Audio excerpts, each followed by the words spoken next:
نعم يا جوجهاني. ماما قالت لي انك زعلان مني يا بابا. طبعا زعلان منك، وزعلان منك جامد قوي كمان. هو انا قادر ازعلك يا بابا؟ لا قدرتي وزعلتيني.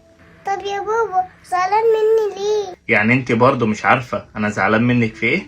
وعلى فكرة مش انا لوحدي اللي زعلان منك. يا لهوي، طب مين تاني يا بابا؟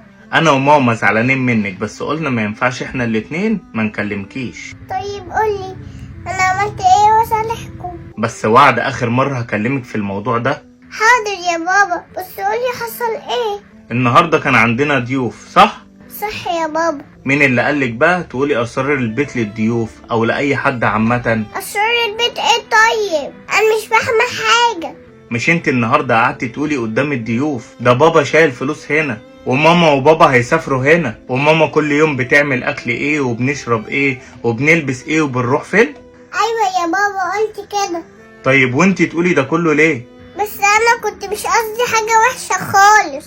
ما انا عارف طبعا انك ما تقصديش حاجة وحشة، بس ما ينفعش نقول كل حاجة للناس. بس دي الحقيقه، انا مش بكدب. انا عارف انك بتقولي الحقيقة، بس دي اسرار بيتنا وسر، يعني ما ينفعش حد يعرفه غير بابا وماما بس، لان ده بيتنا احنا ومش من حق حد يعرف اي حاجة فيه غيرنا. بس دول مش غرب يا بابا، دول جيراننا واصحابنا وكمان قرايبنا اللي بيحبونا. طبعا بيحبونا، ما حدش قال حاجة، بس اسرار البيت ما ينفعش تخرج بره، حتى لو لاصحابنا وقرايبنا وناس بيحبونا.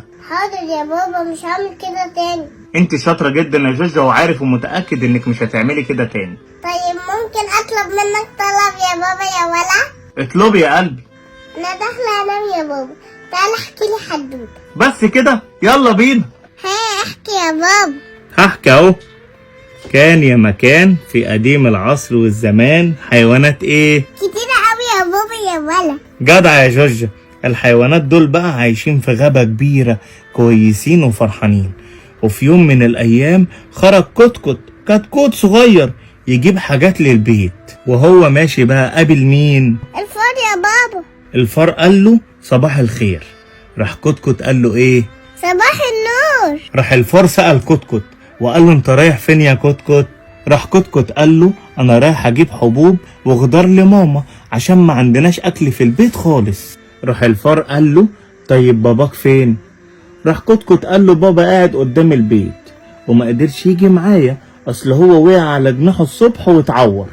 راح الفار قال له طب انا رايح معاك اطمن عليه. وكتكوت طول ما هو ماشي يقول للحيوانات ده بابا وقع، ده بابا اتعور، ده بابا معرفش ايه. ده كده الحيوانات كلها تروح له يا بابا. طبعا كلهم راحوله، ومش بس كده، حصل ايه تاني؟ الناس بعد ما اطمنوا على ابو كتكوت قال لهم دي ماما بتعمل شوربة جميلة جدا كل يوم بتعملها لنا، خليكم معانا ولازم تدوقوها، وكمان بابا يقدر يشتري حبوب كتيرة قوي كل يوم. وراح بص لمامته وقال لها يا ماما هو انت ما قلتلهمش انك بنت بيضة تانية؟ راح الفار بقى لما عرف قال له ايه ده، انت هيبقى ليك اخ يا كتكوت.